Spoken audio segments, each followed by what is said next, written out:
Bonjour, je m'appelle Isabelle Lemoyle, je suis guide conférencière à Vannes depuis plus de 20 ans. Je m'appelle Marie-Noëlle Botorel, je suis guide conférencière depuis 20 ans.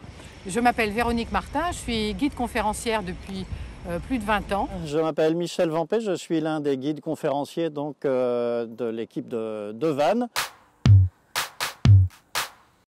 Évidemment, l'intramuros, où vous avez donc toutes ces maisons à pans de bois, les rues sont resserrées, c'est propice à flâner, à découvrir donc les commerces vannetais, mais également les silhouettes de ces maisons qui intriguent toujours les visiteurs, notamment par leurs encorbellements, ces avancées d'étages.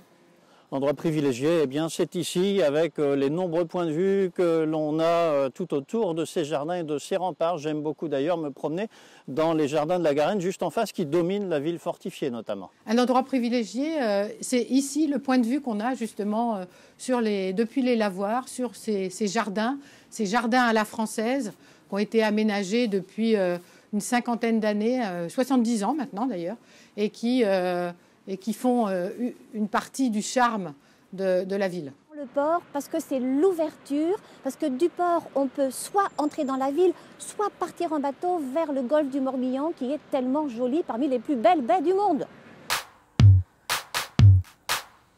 Ouverte, millénaire, négociante.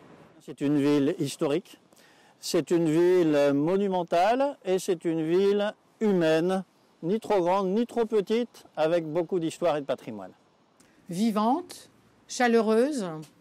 Colorée par la présence des maisons à pans de bois, des différents édifices. Et puis n'oublions pas, c'est une ville où il fait bon vivre aussi.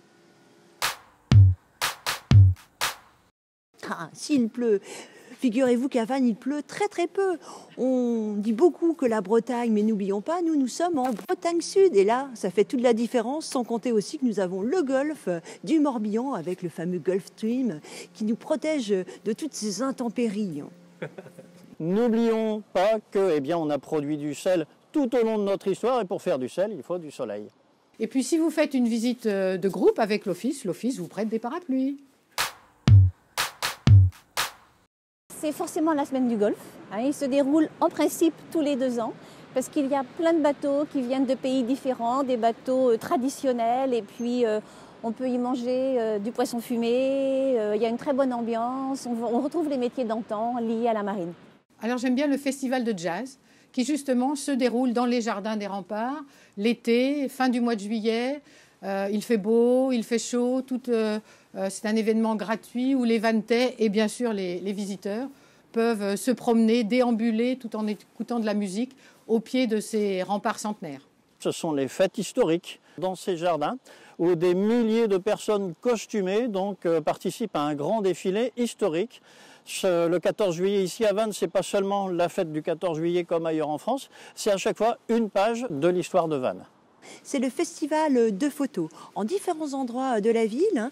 Le public vannetais, mais évidemment les touristes aussi peuvent découvrir différentes photos faites par des photographes professionnels, mais également des amateurs.